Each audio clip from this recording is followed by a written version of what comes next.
Okay, and we got this one.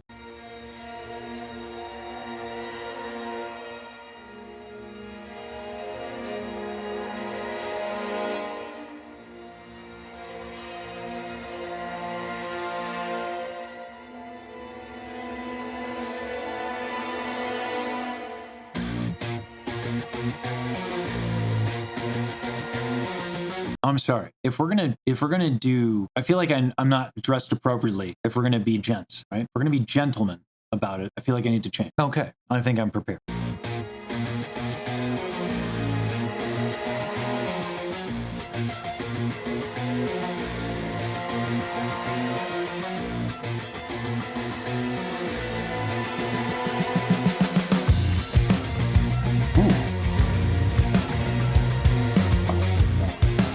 Lower bend on the low string is nice. It's an 8-string guitar or some shit.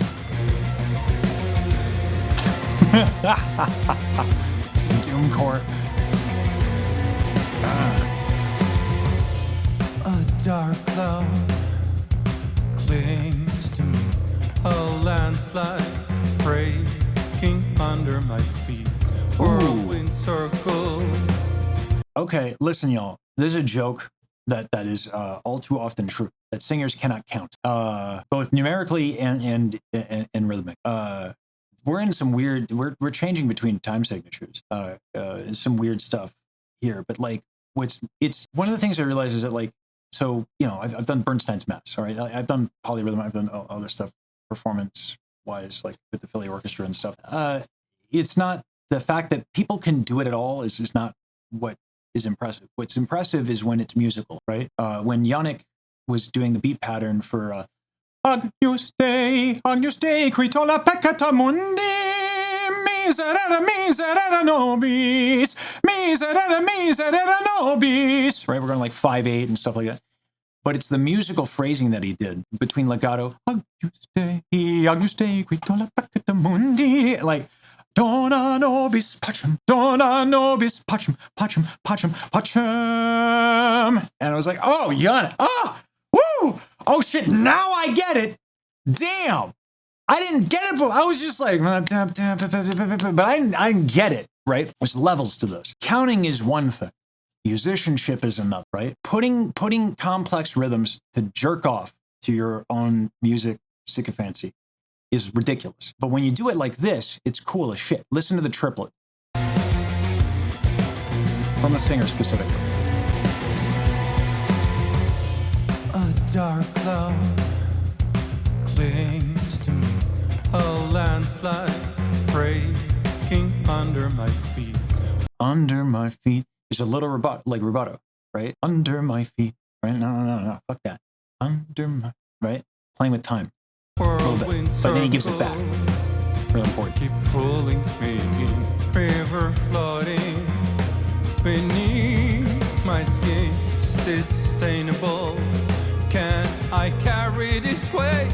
I'm drifting away in the twilight. So what he's doing with his hands here, this like self-conducting thing, is actually something I preach. Yeah, there is a little bit of swing to it. Yeah.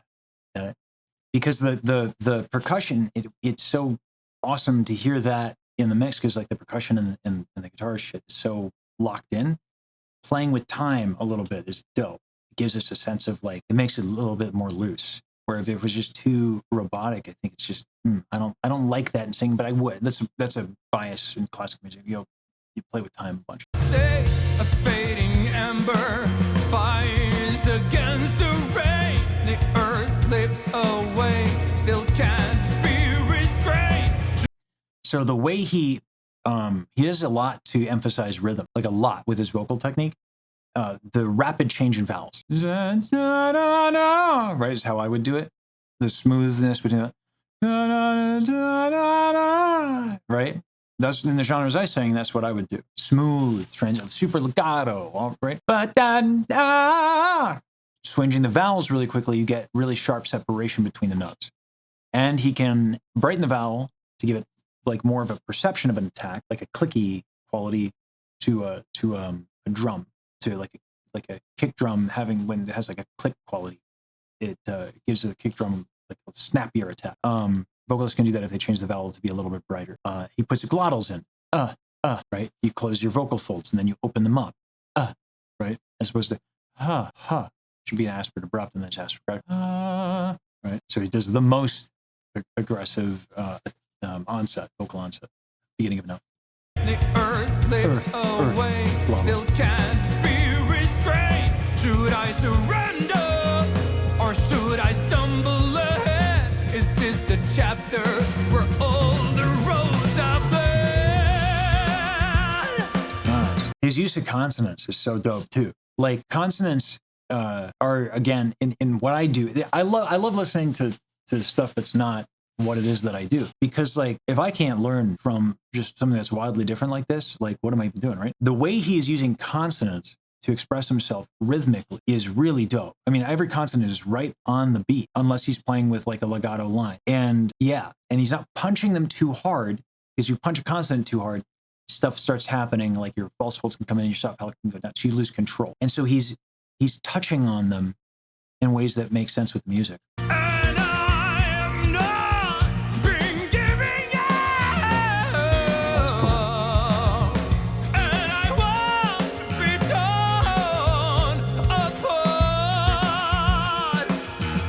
This is when I'm more used to metal, because I like when I listen to metal, I'm like Ronnie James Dio, right? The AES contraction to get that like really bright aesthetic. So this, when you contract this specifically, so I'll start without it.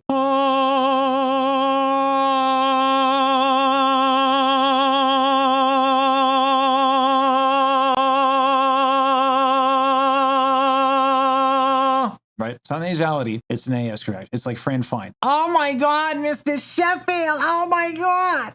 Right? That's the extreme version of that. So that's what the AES contraction is. So you can, that's a range of motion, right? Obviously the Fran Fine thing is the most extreme.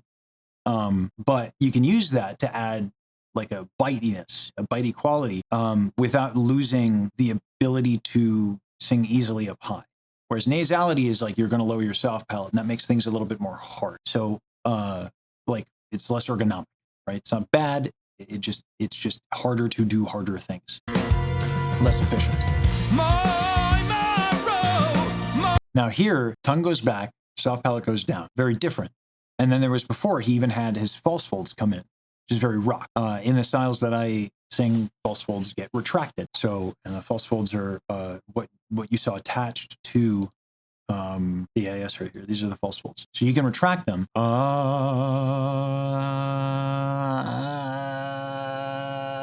Right?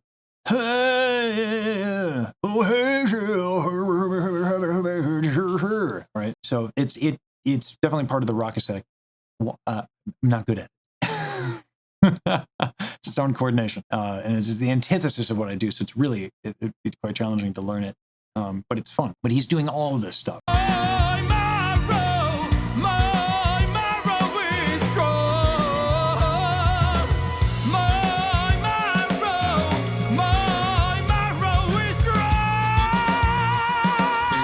Oh, that's fun. Strong! Yeah. So the like more traditional chesty growl, like he brings the tongue back, to get that little bit of a growl, and then brightens the vowel and then uses the AS. Strong! Yeah. So it's fun.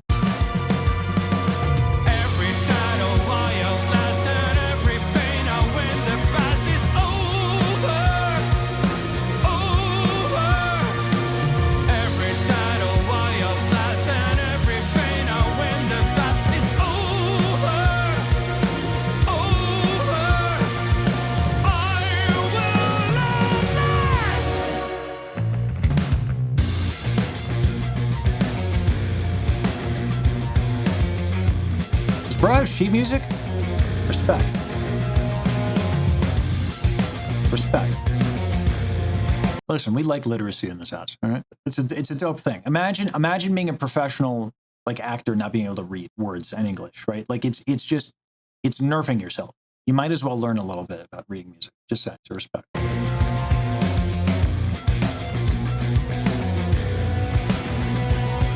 Someone has a question. Do the hand movements affect the chest back muscles which help. It gives you, it helps with breath, and it helps with musical phrasing, which helps with breath. And so we saw that in one of I do free lessons on Twitch and YouTube.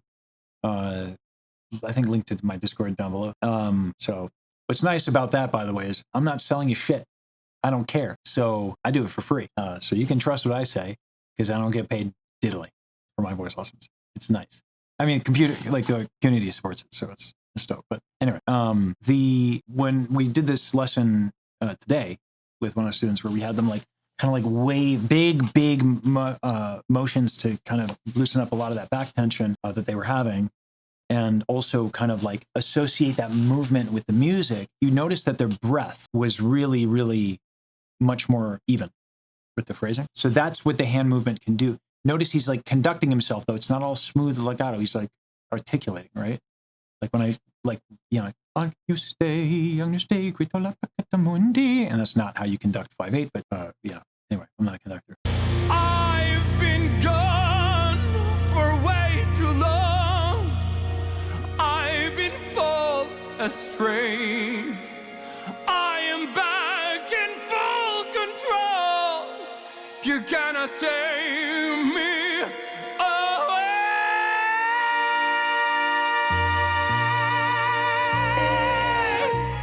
So it just goes into a belt and then brings in a little bit of vibrato at the end. Oh yeah.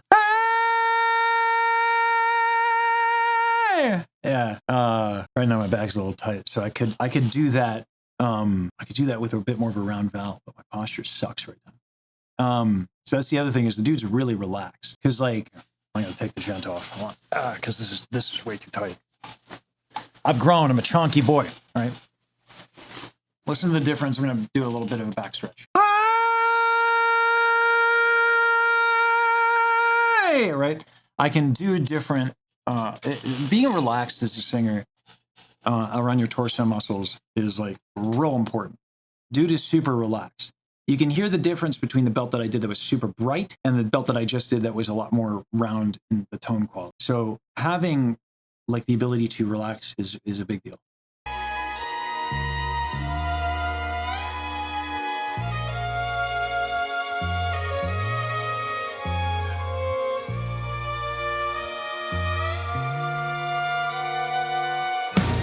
And I've lingered in a void, pounding echoes of strain. And conducting yourself and getting into the music and movement, all of that. Steer me away, and I will not let go, and I will not let go, and I will not let go.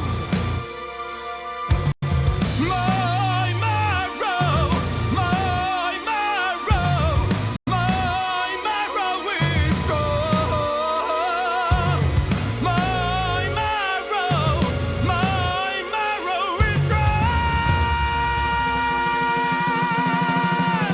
That's fucking dope. So when you I think the way that a retinoid distortion works is like when you do these bright things and you contract the AS. If you contract the AS enough, you can bring your retinoid cartilages together and get that little bit of distortion, right? And the AS, when it's contracted, does not like a lot of air, so you have to sing very gently to do it. But just to bring them together, just the tiniest bit, like distortion, you don't need a lot of it to really punch through and kind of mix it in with your sound. It's really hard to do. It is not ergonomic to do this. It's not efficient to do this, but it sounds cool. And if done well, you can do it safely.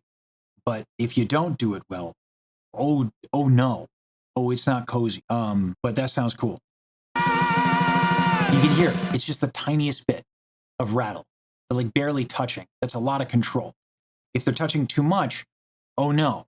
Now we're messing with the folds, because the retinoid cartilage and the vocal folds have a lot of, they're like pretty close together. Like it's a big part of like how you bring your vocal folds together. And it's a high note. You don't want you don't want thick folds. It's a real tightrope walk. It's really cool. Every shadow I outlast, and every pain I win, the past is over. Yeah, getting it wrong hurts. Absolutely. It's not a good feeling.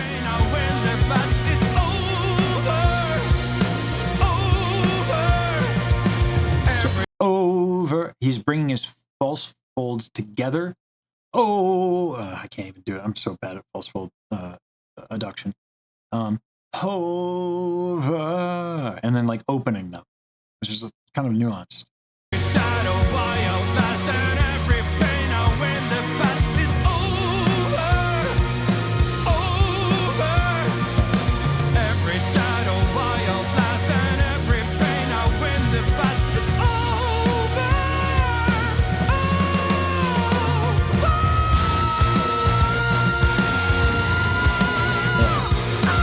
It's very like, it reminds me of Muse, right? We go into falsetto, then we go into reinforced falsetto, and then to give more good shizzle nizzle. Well, I just said shizzle nizzle. But to get the good shizzle nizzle, it's a very technical term. Okay, we're here now.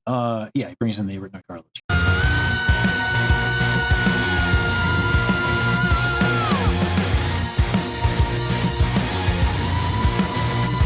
It wouldn't be an Einar song without something going over C5. Yeah, relatable. I feel like because I can do that, I feel like I have to put it in everywhere, like this thing.